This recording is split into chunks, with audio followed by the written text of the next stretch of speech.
You're tuned into Toby Talks, episode 32. From critical care nurse to policy change advocate, Katie Vigos is empowering the image of birth. The one thing I didn't learn in nursing school, and I know a lot of my Toby Talks family who went through nursing school probably didn't know either, was how to be strategic in your nursing career. And I mean, literally realizing that you don't have to be on one set pathway your whole nursing career. Just like your life evolves, so can your career in nursing. Like literally, if you want to work on the mother baby unit and then turn around and work in infection prevention and then turn back around and invent an app for nurses, you can do it. Why not? That is probably one of the biggest topics that my wonderful guest today, Katie, we talked so much about. I mean, she walks us through how she strategically worked from the bedside to home health to travel nursing as her life also evolved. And on top of that didn't stop her either. She became one of the biggest policy advocates for changing censorship on social media. I had no idea that was even an issue. I mean, can you imagine someone telling you the pictures of your birth, something that was so beautiful, so empowering, needs to be censored? Man, get out of here. But my guest today takes us through that whole journey of how you can be such an advocate and be a bedside nurse all in one. I'm already getting excited. Let's go ahead and hop into this conversation. Hey, Toby. I'm so excited to be here. I'm glad we finally were able to connect. I know. I'm doing great. Thanks.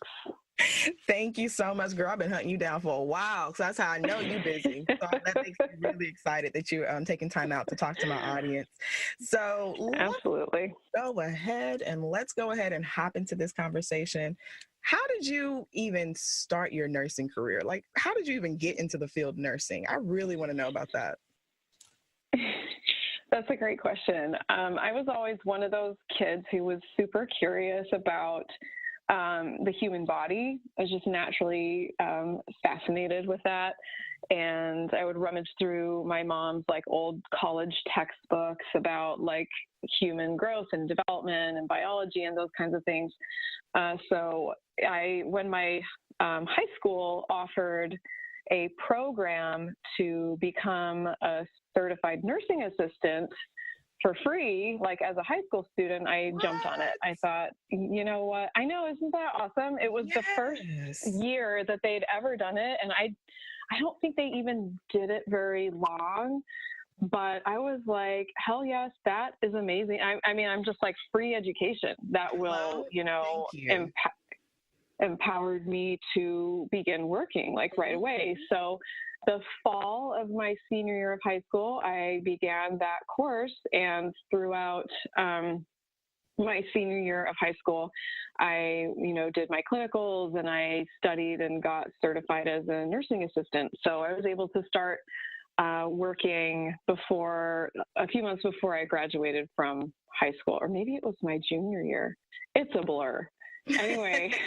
Either way, you got a job smooth out of high school. Either way, that was really important to me to, start working so I could put myself through school.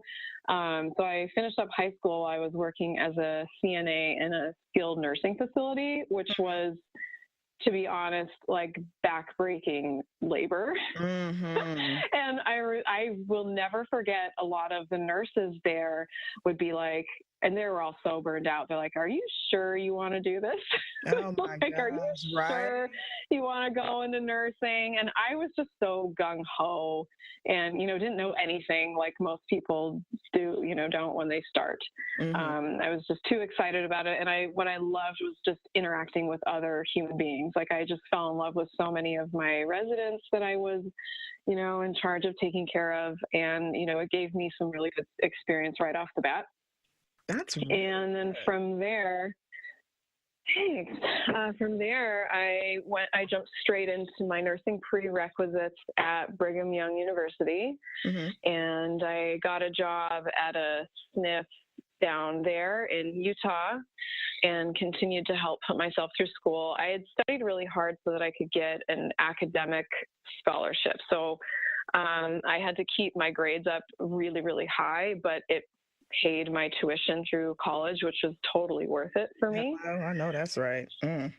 Oh, yeah. So I feel extremely grateful that, I was able to graduate with no student loans, which is, God be the glory. it was a game changer. Mm-hmm.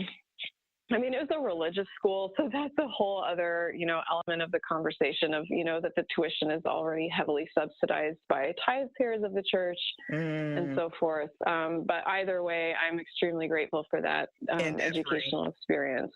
Right. Yeah. And I don't know if it's like this everywhere else, but in the state of Utah, after a nursing student has completed a certain number of their courses in the program, they can sit for their LVN boards. And once I heard that, I was like, again, I'm like, hell yes. Like, why would I not do that? I'll get my license and, get a better job and higher pay and more experience as I go along. So this is while you're in nursing school?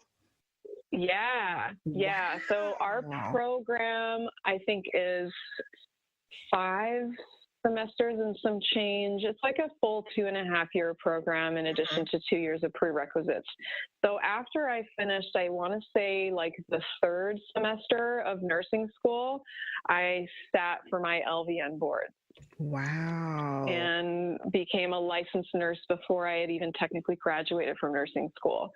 And I had been working as a nursing assistant in a burn trauma ICU at the University of Utah. And so by some, ICUs don't do this anymore that I know of, but I was able to be like grandfathered in and work as an LVN in that burn trauma ICU while I was in nursing school. Yeah, because I don't know of any ICUs that still lets LVNs in. No, it's very rare. Like maybe in like some more rural or smaller communities, but like it's pretty much just RNs across the board. So the way I saw it was, I'm like, this is a really unique opportunity for me to have this experience and actually start taking care of patients as a licensed nurse before I graduate. In a way, like looking back on it, I'm like, they were crazy doing that. Like I didn't know anything. Like I couldn't push IV meds. I had to have an RN sign up on all my charting and my care plans and stuff like that. But like I said, I was just so passionate about it and gung-ho. I was just, I wanted all the experience that I could get. And so that was actually my first job as a licensed nurse, was in the burn trauma intensive care unit. So I got to see, learn all kinds of crazy stuff there. And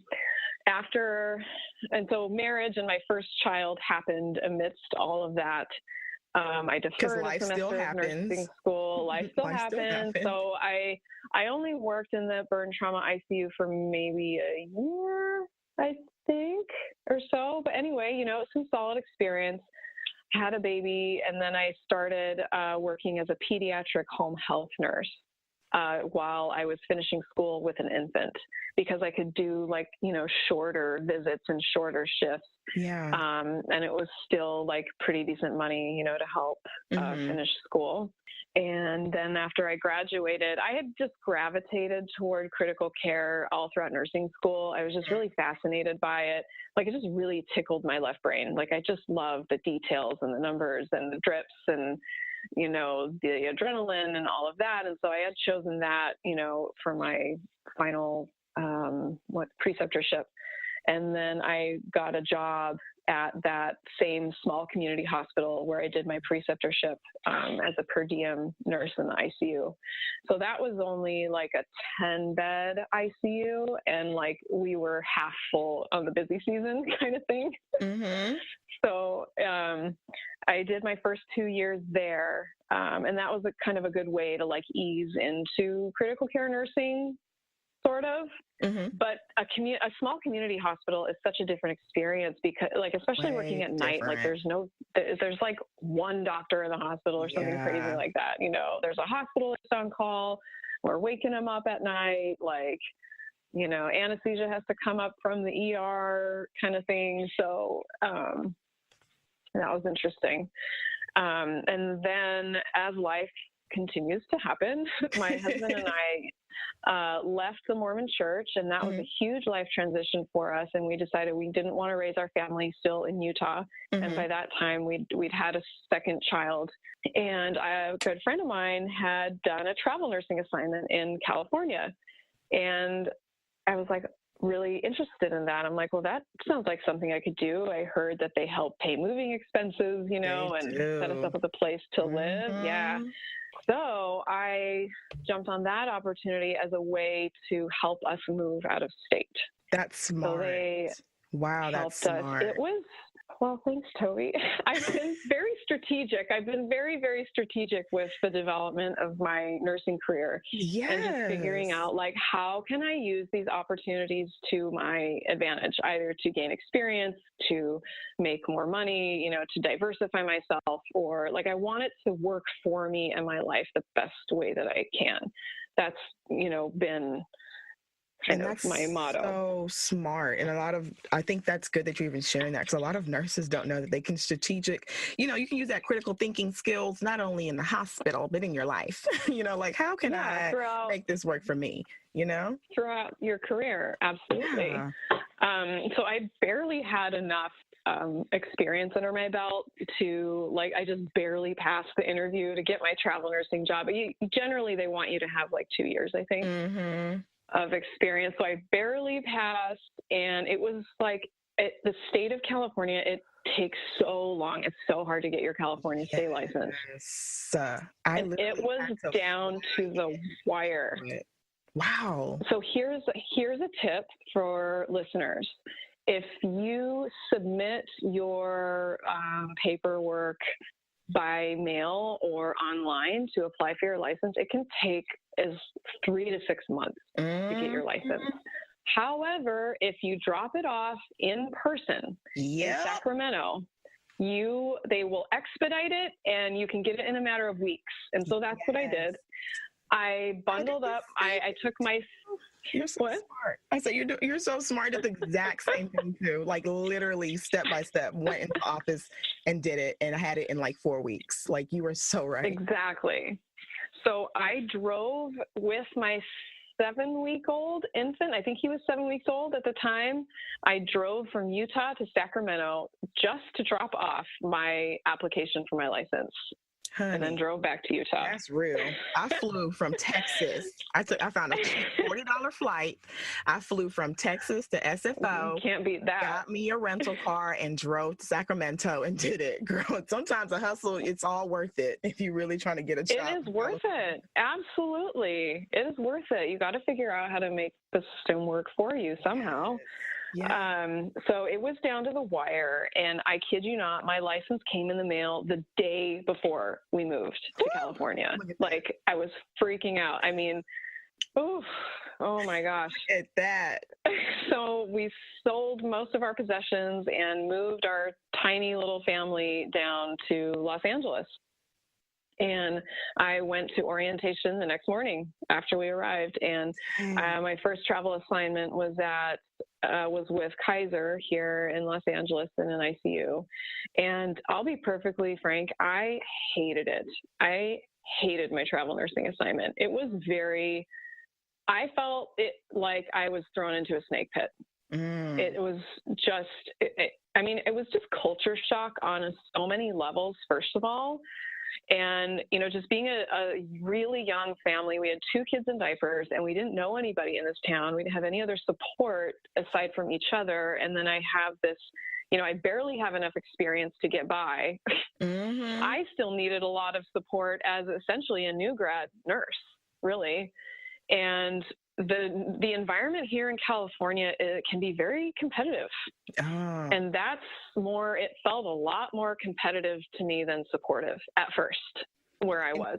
And do you feel like it's because you left more of like a small community town feel, and now you're like in a big city where it's more fast-paced? Do you think that's why? Or it's fast-paced. Everybody's hustling. You know, and there was just like this weird kind of friction and like competition between like the staff nurses and the travelers. Wow, really? It was like, yes. And maybe it was just the hospital that I was at, which I've spoken to a lot of other people about this, and it's kind of like known for that at that hospital. But it was really tough. Like, I didn't know who my friends were. Like, I didn't know if I could confide in any particular nurse and if he or she would like report me to management. Type of thing. Like, it was gnarly. And I've heard of stuff like that at other hospitals too, like different travelers. Yeah. Luckily for me, I didn't experience that because both of the hospitals I went to were like a children's hospital, and they were in Texas. So they were kind of very different. But I've heard that a lot about different travelers saying their experience, being a travel nurse. They get dumped the most, aggressive patients, and they get the heavier load than what, the staff that are full-time on the unit would get. Yes. Yeah. Certainly not all traveler assignments are like that, but that was absolutely my experience. It felt like a hazing almost. That's annoying.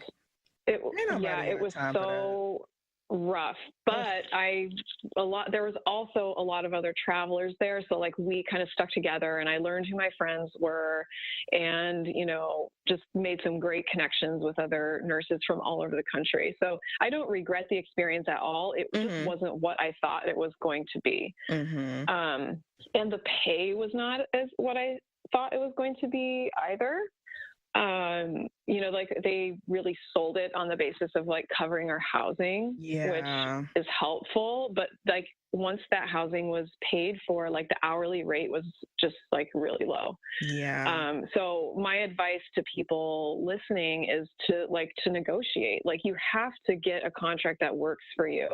And like, these companies have a lot more money to work with than they'll ever tell you.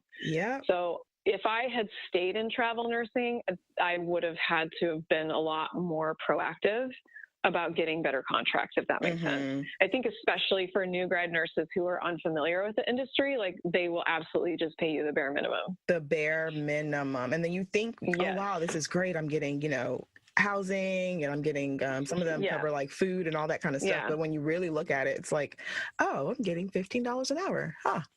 Like, okay. I didn't think it was going to be. So it's a shock. It was like $19 an hour is what I was getting paid in Los Angeles. Oh my goodness. In LA. Yeah. For a family of 4. So they covered my housing, but I was just like, this is crazy. I can't. It's an experience. And that they get deals on their housing too. They're not paying full price for those housing units. They're making their own contracts. Exactly. Yeah. And I did a lot of research when I first started, and because I knew that, I was like, I'd rather take the housing allowance. And then I just found me a really like affordable Airbnb, and it was so convenient. Oh, that's a great idea. Yeah. Airbnb. Yeah. When I traveled, I did Airbnb. It was literally half of the cost. So I actually got to pocket more from the housing allocations that they gave, and plus what I was giving hourly. But if I didn't know, if I just took whatever they got, I would have been like, and I've seen some of the places that they put people in when you're a travel nurse, and some of them are not really cute. They'll put you in like in an area where you're like, I'm sorry, my neighbor got murdered last night. Is it okay if I'm here? Right. Yeah. So it's really, really good you do your research and read a lot of reviews. Yeah. Yep. You got to do your research and look out for yourself and advocate for yourself in any area of nursing, honestly. That's so true. So true. So how long did you stay as a travel nurse before you went ahead and become more placed in Los Angeles and felt like, okay, I have a home? Yeah. Well, I mean, that as a whole took a long time, but strictly career speaking, my contract was about 4 months long, I think. And I never felt better than when I walked away from my last shift there. I had also gotten on board with a local registry company. So I was doing registry nursing at hospitals all over Los Angeles to kind of like subsidize. You don't know, haven't heard of registry nursing? No, I've never heard of registry nursing. Registry nursing is a pretty big thing in Los Angeles and probably other big cities as well. It's like a temp agency for nurses, basically. Oh, okay. So I would give availability. Yeah, I would give availability, and, they're working the phones and trying to like place me, basically. Oh, okay. So I mean, it was just such a crazy experience. I mean, I never knew where I was going to end up. I'd walk into a completely new hospital, not knowing anybody, and then I'd work all night, and then I would drive to the office and pick up a check from the registry, which is why I did it. Like, if I needed some extra money, then I would just pick up a shift, I get a check the next day. Mm-hmm. Again, like, the hustle is real, and you got to find a way to make it worth it. Mm-hmm. So that was, again, like, really good experience and exposure. And I was like, you know what, during registry, you got to work in different places, though, right? It wasn't like just only ICU or only med surg, but like different areas of nursing. I did some med surg and telemetry. Yeah, they would float me to that. But critical care has always been my primary specialty. Okay. So, oh man, do I have some stories from those crazy days and nights and doing registry work? Wow. So after the first 4 months of just like a complete immersion into nursing in California, mm-hmm. I was like, you know what, I'm not going to mess around with any of these hospitals I don't like.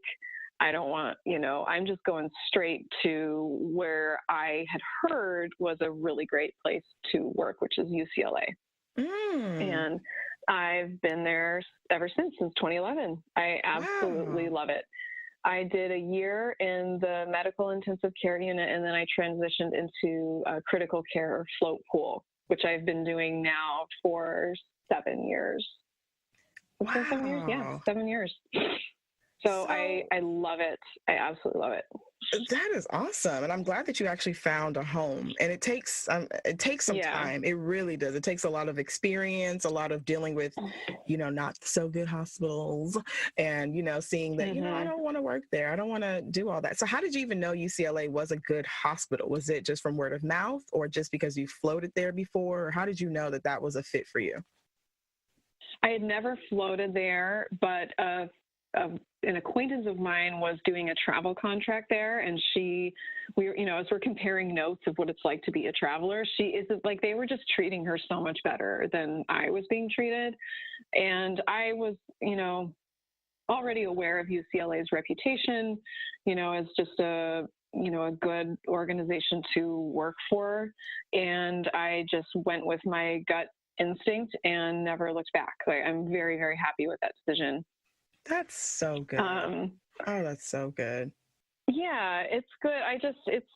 I know so many people there now, and I have worked all over that hospital. Like, the only place I think I haven't set foot in and actually worked a shift is the NICU. I think I have worked everywhere else at one point or another. I even did a shift in labor and delivery once. Wow. Because they had a mom with a history of AFib, and like, I needed to be on standby in case I had to like push any cardiac meds during delivery. So, I've just been I haven't worked in the OR either. I haven't done that, but I've done PACU, ER, just observation units, telemetry, oncology, all the adult ICUs. I've gone to PICU to take care of the big kids. So that's really my passion. Like, I know about myself that I am much happier being a per diem nurse with a lot of flexibility and a lot of variety.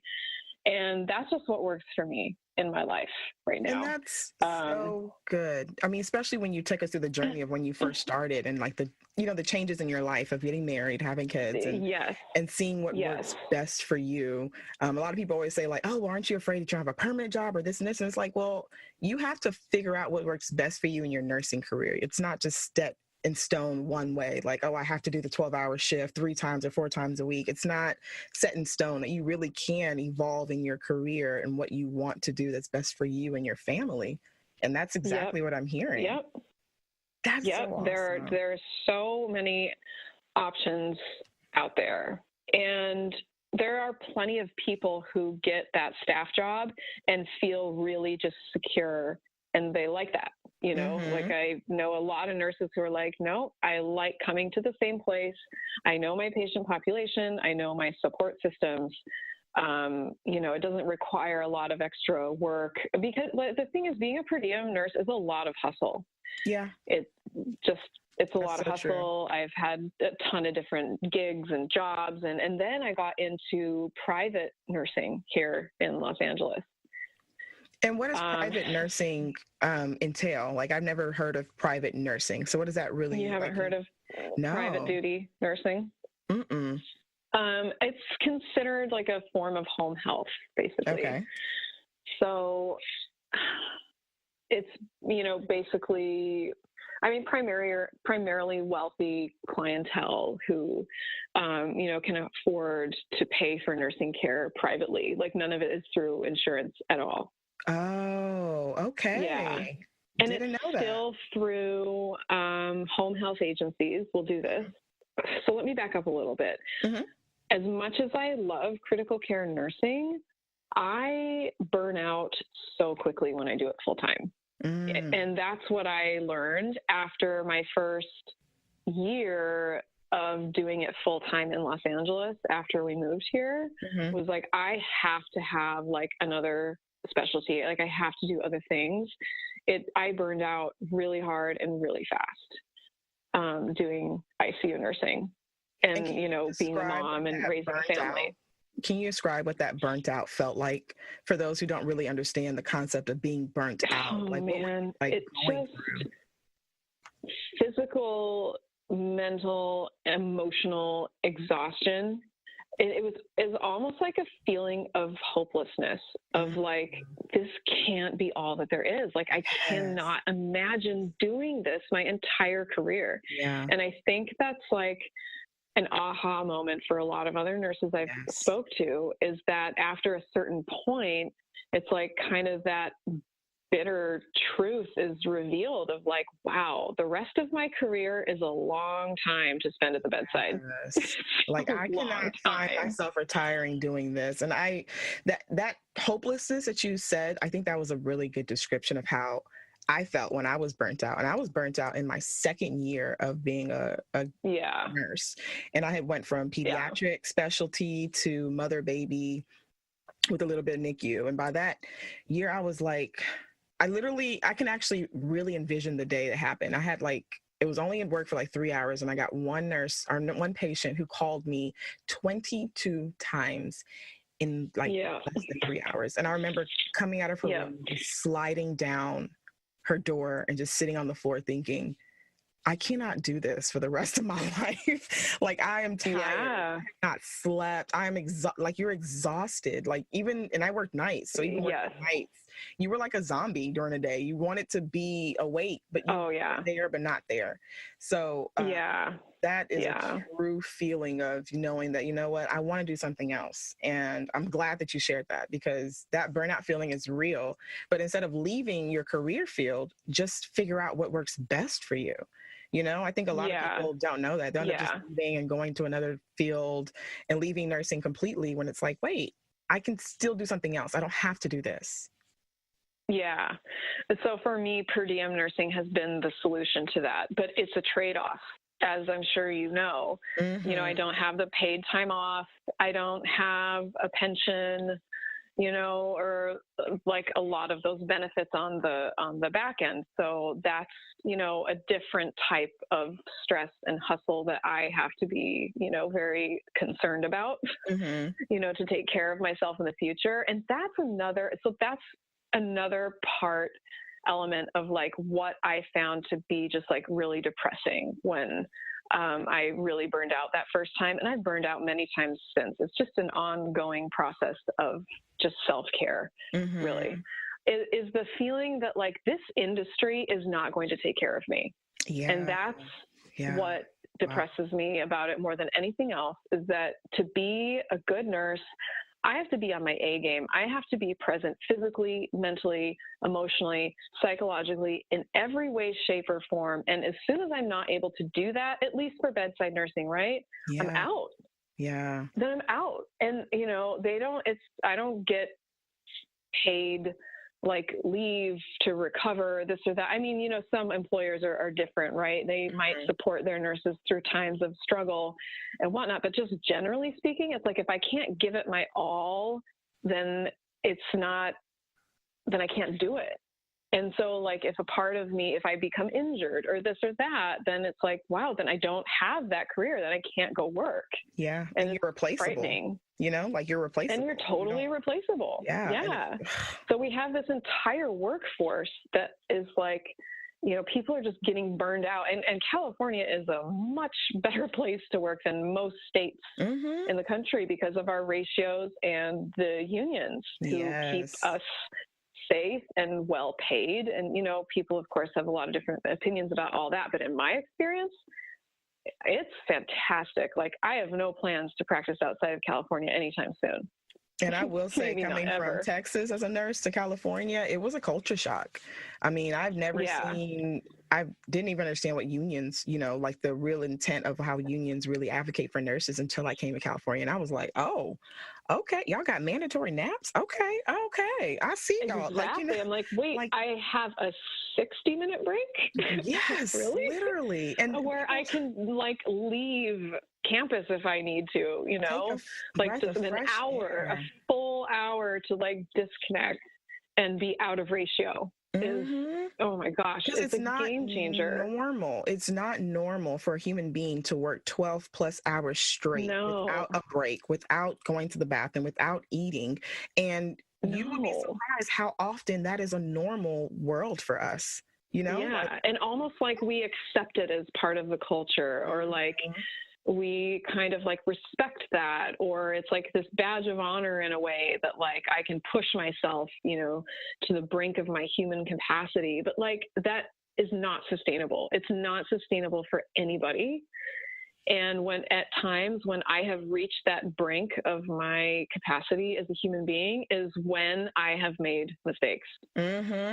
And it has been in those moments where I've had, like, these come to Jesus moments of, like, I'm pushing myself way too hard, and now patient safety is at stake because I'm doing too much. Exactly. And so it's funny? Like, we can't normalize that. Like, it's dangerous to normalize that. But I think it's a condition that started when we were in nursing school. We're conditioned to, sacrifice our sleep, sacrifice all this to study so hard to pass an exam. So it's like, it's already conditioned in our system as students, to do all the things that aren't normal and accept it as normal. And then we take that same mentality into the nursing field. And the culture of it needs to change. And I promise you, me and you can be on this topic for hours because there's so much. Oh, I know. I know. Girl. But I'm very, very passionate about it. Me too.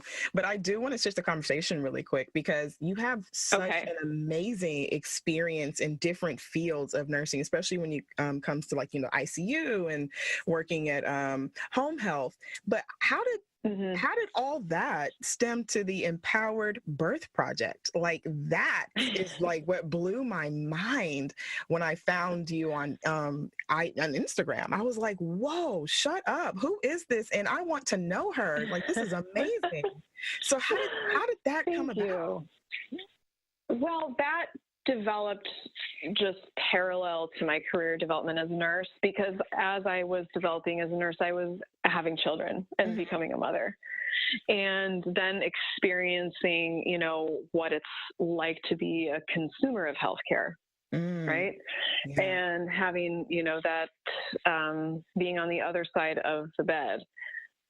So Empowered Birth Project was born shortly after I gave birth to my second child at home. And at that time, we didn't have Instagram. I didn't feel like I had any real support groups for people who were kind of questioning the medical industrial complex version of birth in America. With my first, I had an unmedicated hospital birth with my first. And while there were no complications and whatnot, like, I just felt so uncomfortable and, like, didn't really feel heard or very supported. It was just kind of cold and, like, distant. And so I knew I wanted to birth at home, and I just really had to piece together my own, information about it. I had amazing midwives who guided me through the whole thing. So I had so much more support. I just envisioned more of an online platform for, people giving birth to turn to, to learn that other ways of birthing are very possible and can actually be fantastic and wonderful, which was the case with my home birth. But I didn't actually start it until about 4 years later, when I was pregnant with my third child in 2014. And I didn't really know where to start, but I already knew about Instagram and it was super easy to use. So I'm just like, sure, why not? I'm going to start an Instagram page and just use it to document my plans to have an unassisted home birth. Which never happened. I had an emergency cesarean at 43 weeks, and I've recorded a bunch of other podcasts on that whole experience. But I think just because of my experience with having nothing go as planned and being traumatized from that experience was actually a lot more relatable to the general public. Yes. And got a lot more of attention and interest and engagement because I basically was processing and healing online. I shared that whole process with my thought. Wow. Yes. I'm like, yes. Very much so. And then I eventually started sharing the stories and experiences of other people, so it became more of a community platform and not just my own personal experience. And then, just sharing information and resources, and all the while Instagram is changing, what you could do. Then we could do videos, and then there were the stories, and it's really evolved a lot as a platform. And, the following has just grown pretty tremendously. Wow. Since then. So that's been like more on the side. Like I don't necessarily do that work as a nurse, but that's the background and expertise that I bring to the table when I'm writing content and when I'm like really, leading this conversation.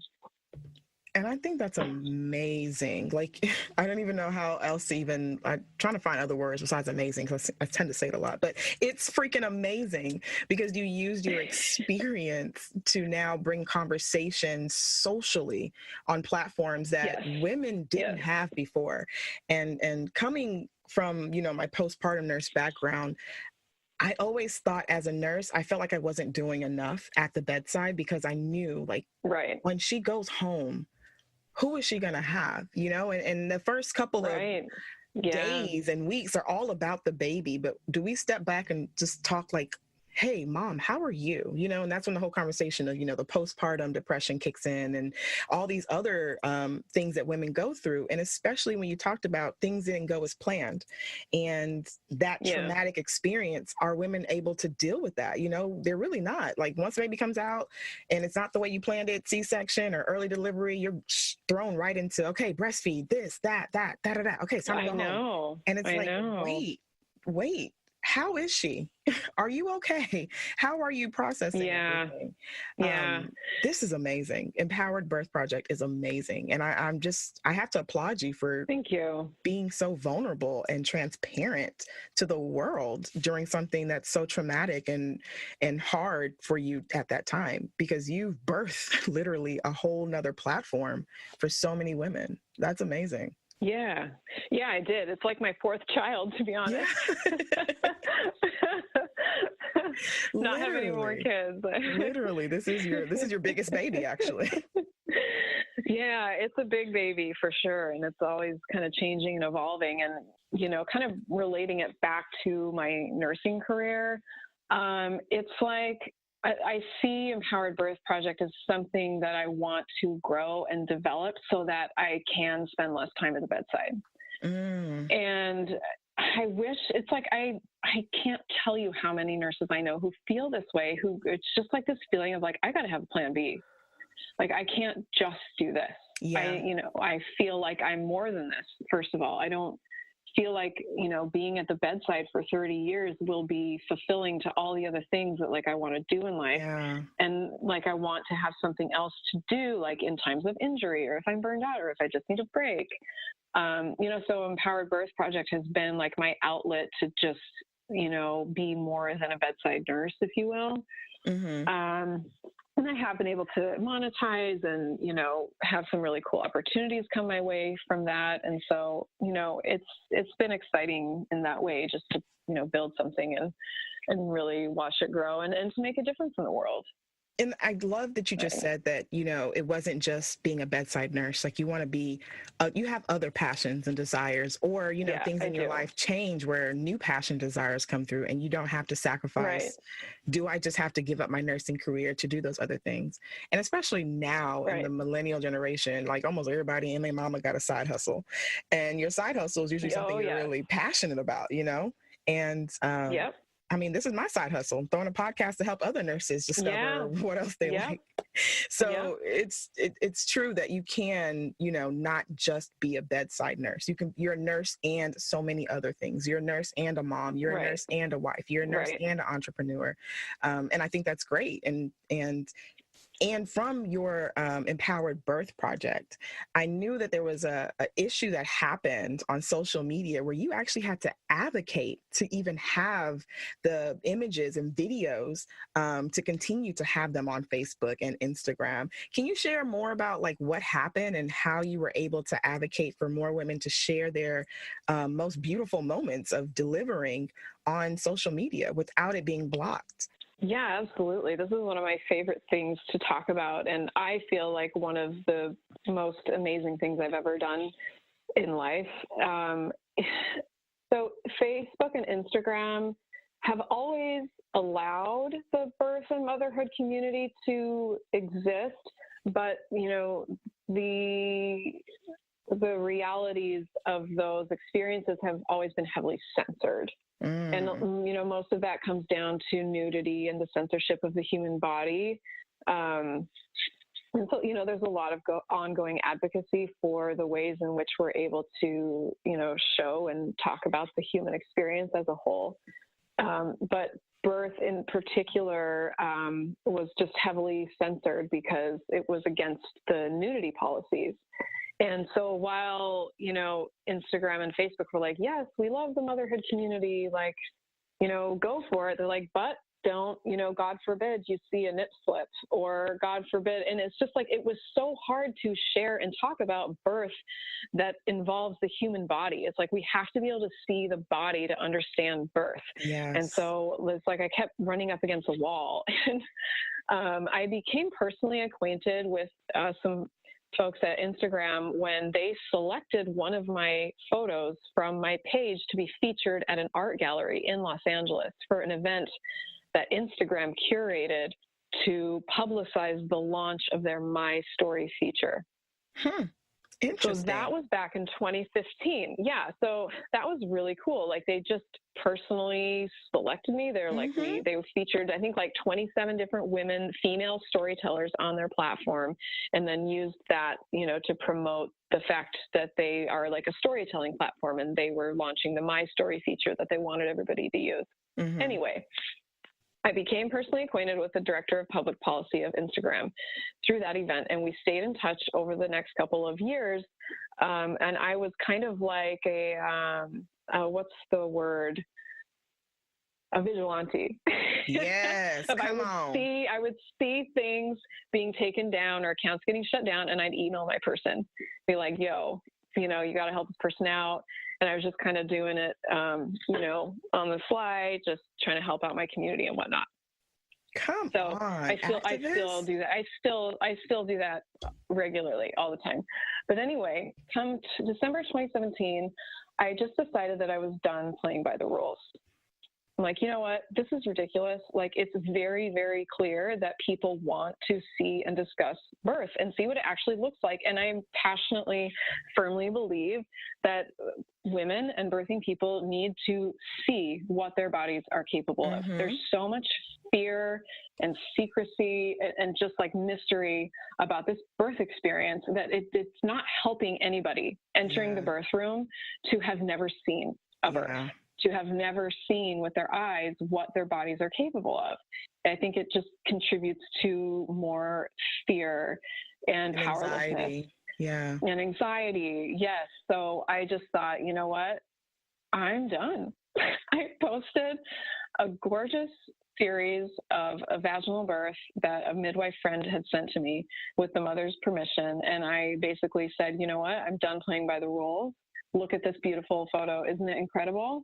And overnight, it became the most liked and engaged media I'd ever posted on the internet. Wow. Overnight. So I knew, I'm onto something here. Like, now is the time. People are ready for this. They weren't ready for it when I started Empowered Birth Project in 2014. But, this is what happens. To me, this is what it means to be an influencer, to influence thought and ideas, and values. And I witnessed that change throughout the time that I and many others were advocating for more awareness around the birth experience. So I knew that now is the time. And I'm like, I have a connection that I can leverage. And I decided to go for it. So I started a change.org petition. It was one of those things where I woke up at like 5 a.m. I couldn't sleep. It was before a shift. And I just got on my computer and I wrote out the petition in 30 minutes and then got ready and went to work and published it later that day. I petitioned the director of public policy, and it just went viral almost immediately.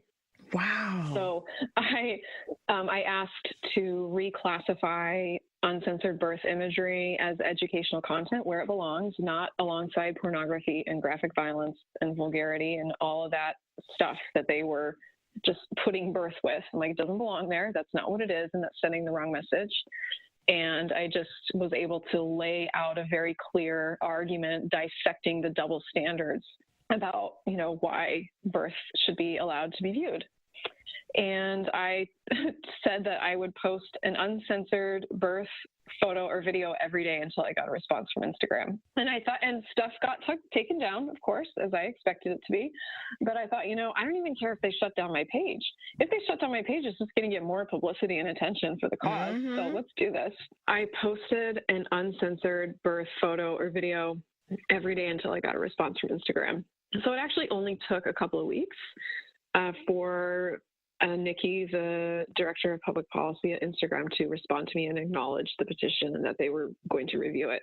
And about a month, almost exactly a month after I launched the petition, it had already gotten over 23,000 signatures, which wow, I think is pretty significant, because it's not like just 23,000 people double tapping a photo and liking it. Like, you have to put your name and your identity. You have to show up for a petition. Yeah.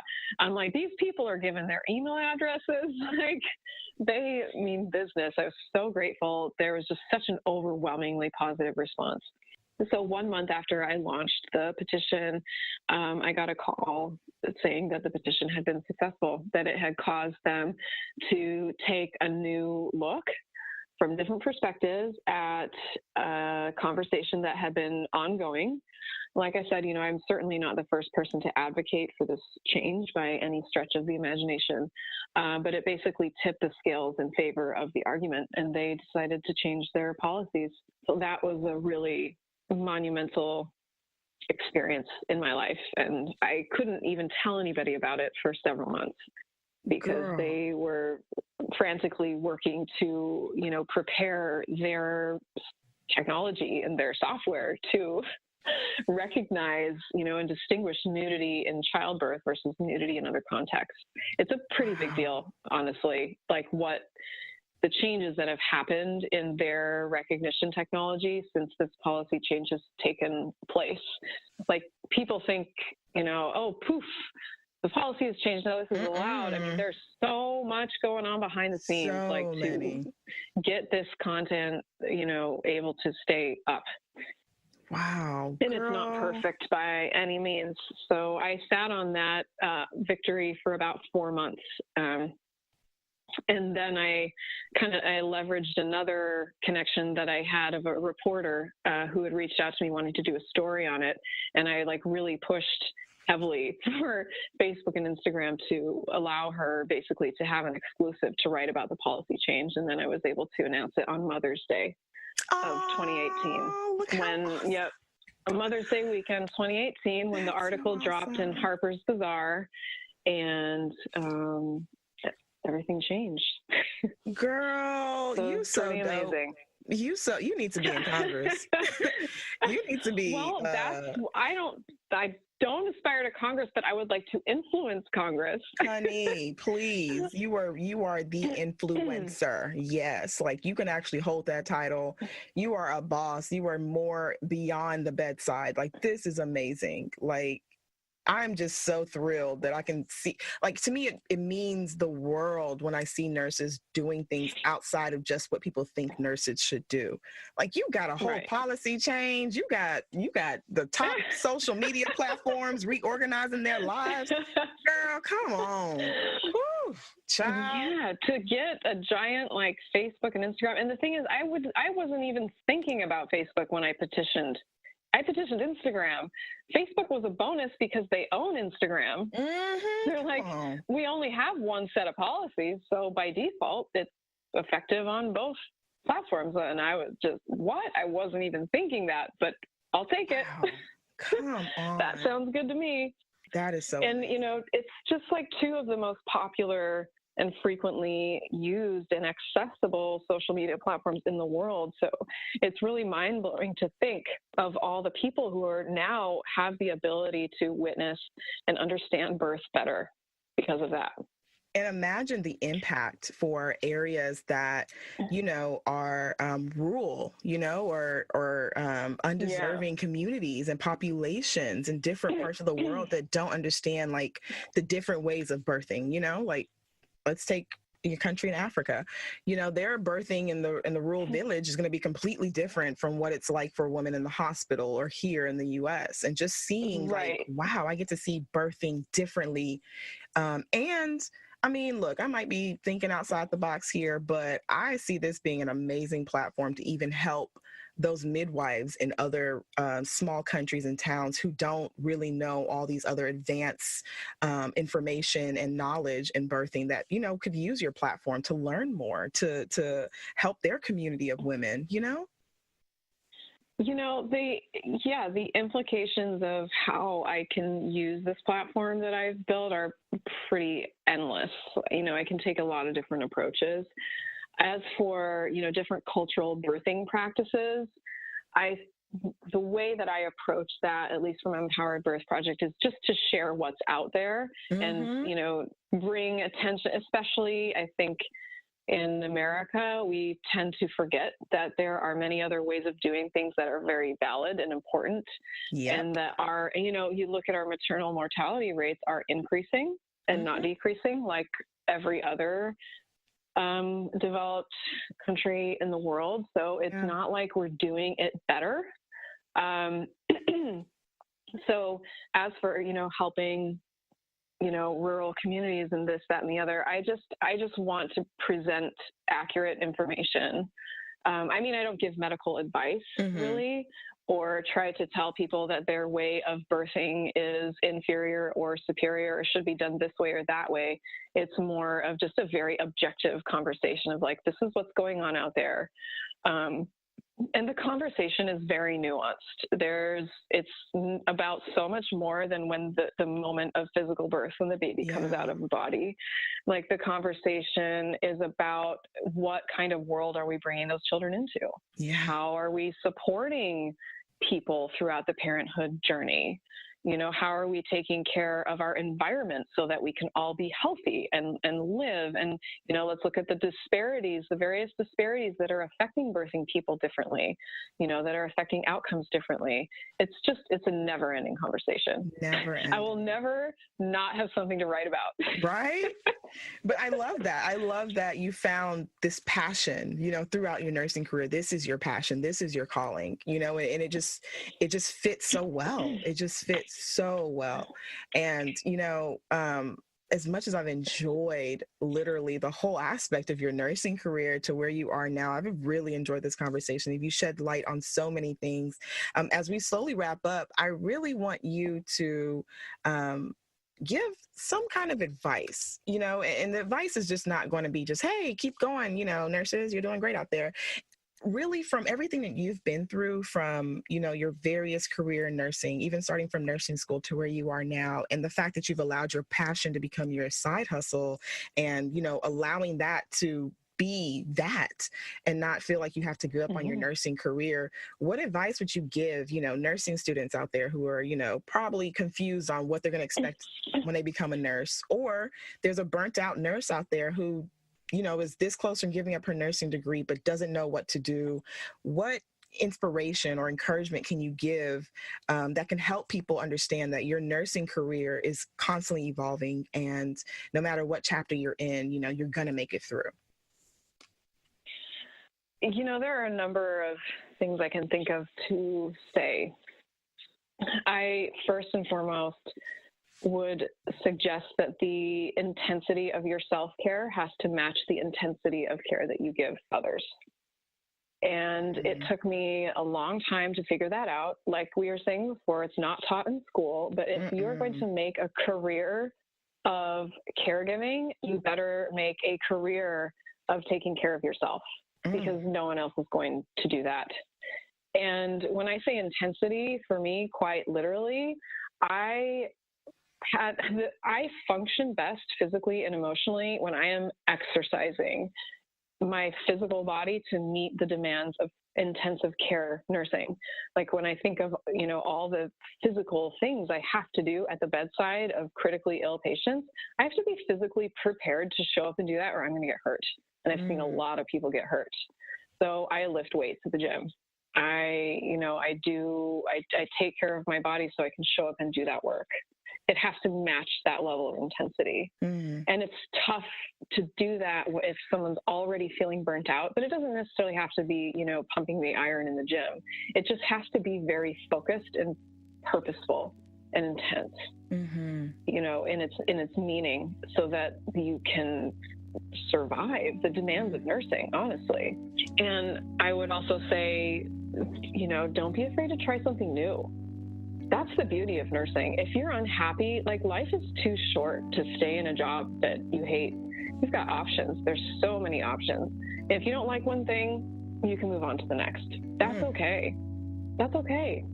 Try something new. It's more work to hustle and get out there and try other things, but you don't have to stay in a miserable position. There's so many other things to do. Yay. Well, I'm so excited that you've joined me today on Toby Talks. Katie, is there any other last words you got for me and my audience? Yeah, I promised I'd tell you my one nursing joke. You want to hear it? Girl, yes. Shoot. What do you call an ICU nurse? An intensive cord untangler. Katie, who told you that joke? Where did you get that joke? From one of my best friends in nursing school, who is actually a labor and delivery nurse. And she's like, oh yeah, you're an intensive cord untangler. You didn't know that? And I'm like, no, I've been an ICU nurse for 10 years and I didn't know that. And now I tell everyone that. Shout out to the best jokes given by Katie.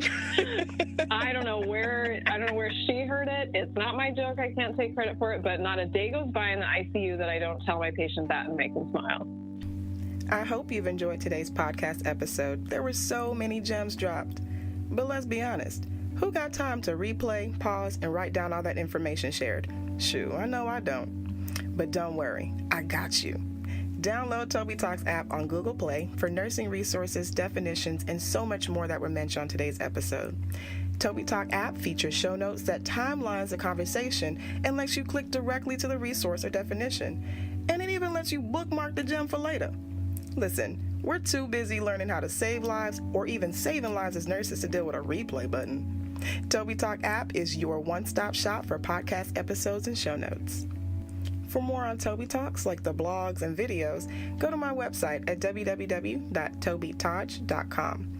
And you know I love to hear from you guys, so feel free to slide into my DMs on IG or Facebook and hit me up through email. That's tobytalks@tobytaj.com. Again, that's tobytalks@tobytaj.com. Till next time, I'll be talking to you soon.